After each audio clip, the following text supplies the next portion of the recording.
Hello everyone, welcome to Take Us to the Classrooms. This is Chris Pan. Today our topic is AR in K-12 classrooms. If you ask me what do I think about augmented reality or AR in classrooms, actually my attitude is, are you sure? Really? Because augmented reality, people tend to say, oh, it's fancy, oh, it's gonna be a trend and a new era is coming. Sure, I do know the era of VR and AR is coming, but I'm just not sure if it's coming to classroom or not. And also I know this is the era of big data. So at the very beginning, let's calm down and check out what does big data say about AR in K-12 classrooms. Okay, here is a statistical chart of who envisions AR and VR in their future automated schools. Today we'll only focus on augmented reality. If you can just follow my icon, we can find a trend together. Firstly, let's look at middle school. It's 33% of them envision AR in the future classrooms. Then we go to high school, it's 26%, and then teachers is 13%, and principals and parents is 12%. So what do we see here? We see as age goes up, the vision goes down. Oh, that's why people always say old people don't like new things. Well, since teachers and principal parents' vision is pretty low, so we kind of can expect that AR will not be implemented in a large scale in the K-12 classrooms in the near future. Even though students' voice is pretty high, but their voice will only be counted partially. And the other thing we have to pay attention is, where is our voice? Where is our voice as educational technologists? I think we're supposed to give strong opinion on this issue. Two things I think why our voice is missing from this chart. Number one is not every school has an educational technologist. They just couldn't afford it. And the other reason is sometimes a school librarian is working as a part-time as a learning technologist in some schools. But I do see some hope here, 80% of them. Well, even though teachers' envision of AR in the future classroom is pretty low, but still there are some pioneer educators already conducted some AR incorporated lessons in their class. So let's take a look.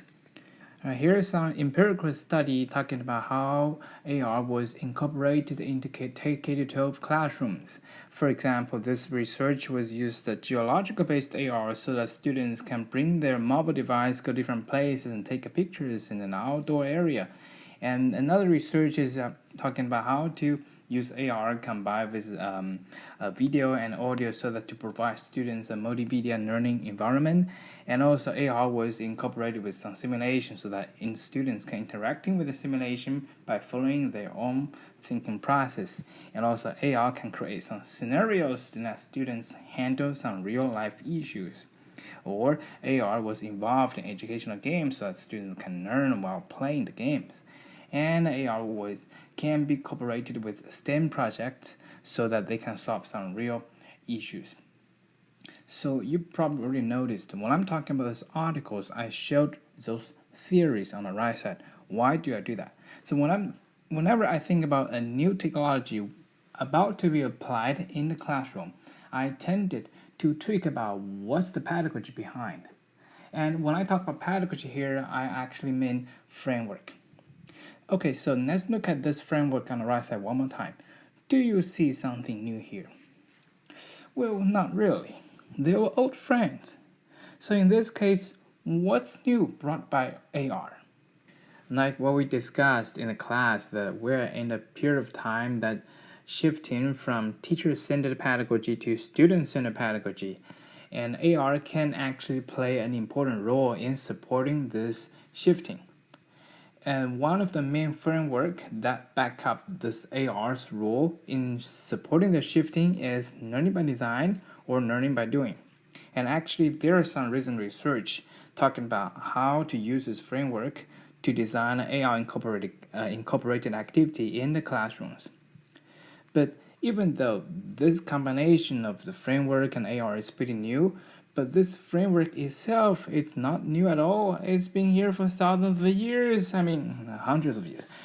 But so the point I'm trying to make it here is AR didn't really provide a new framework. nor did AR intend to change the ecology of our current education. So it is too soon to say AR is revolutionary.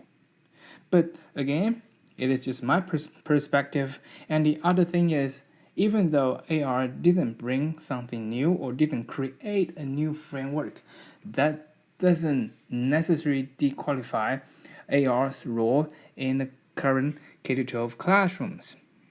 From previous research, we can really find tons of advantages brought by AR and tons of benefits AR can bring to the K-12 classrooms. Okay, for this slide, you don't have to read it carefully, or you don't have to read it one by one, because this is the article you're gonna read as homework in a few weeks. So here's a lot of advantage brought by AR. That means AR is still a pretty good tool for teachers to use in K-12 classrooms. And of course, after we're talking about advantages, we will need to talk about challenges. And I am glad the challenges are not as many as advantages. And let's look at the first one. It says AR is difficult for students to use. Okay, so now, what if I tell you there is an AR web design tool that can make AR very easy to create? How would that shape AR's utility or usage in the current K-12 classrooms? So please watch next video.